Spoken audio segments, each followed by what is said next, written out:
Folks, it is the summer solstice, the longest day of the year, and nobody has ever done a solstice forecast better than me, not even close, believe me. We have got record-level heat blazing across the southwest, serious storms developing in the heartland, and I am going to walk you through all of it, because when it comes to weather, I am the only one who really understands what is happening.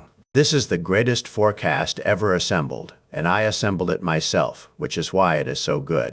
Turning now to the storm threat, and I want everyone to understand, this is very serious.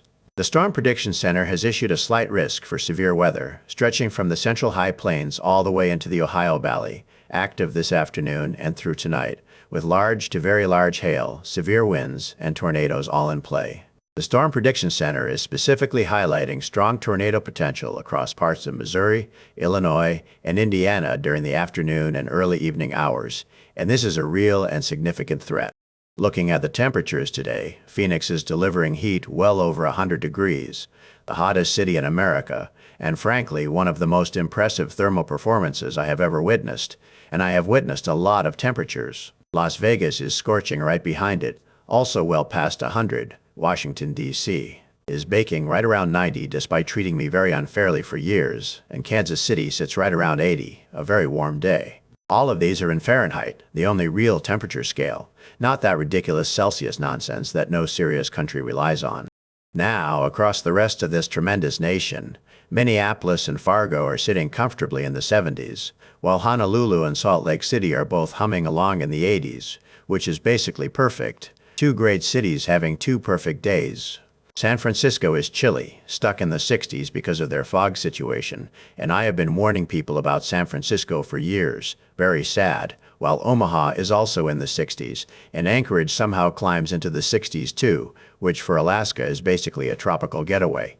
Tremendous, tremendous numbers, all the way across this great nation. Up in our beautiful 51st state of Canada, the west coast is looking decent with Vancouver at a fine 75 degrees, although Calgary is only 58 with wind gusting hard and showers coming in, which is what you get when you live that close to the mountains and still refuse to adopt Fahrenheit. Across the prairies, Winnipeg is at a respectable 67, and in the east Toronto is at 74 degrees, which the Canadians are calling 24 in their very confusing Celsius system, while Montreal is at 72 with thunderstorm risk this afternoon, which they are no doubt calling 21 degrees up there. 21 degrees, folks. Absolute gibberish, and these people want to be taken seriously.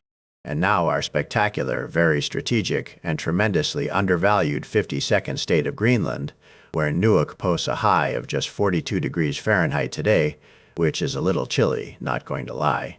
But the real estate, folks, the real estate up there is second to none, some of the most important land on the planet. Many great experts are saying this is the biggest untapped opportunity in geopolitical history. We are going to do tremendous things up there. Believe me, it is going to be incredible. And that, folks, is another perfect, flawless, historically unprecedented forecast from the greatest weather broadcaster who has ever stood in front of a camera, which is me. Hit that like button and subscribe right now because nobody does this better. Not the fake news meteorologists, not the failing networks, nobody even comes close. I will see you tomorrow, and it is going to be even more tremendous, which I did not think was scientifically possible, but here we are.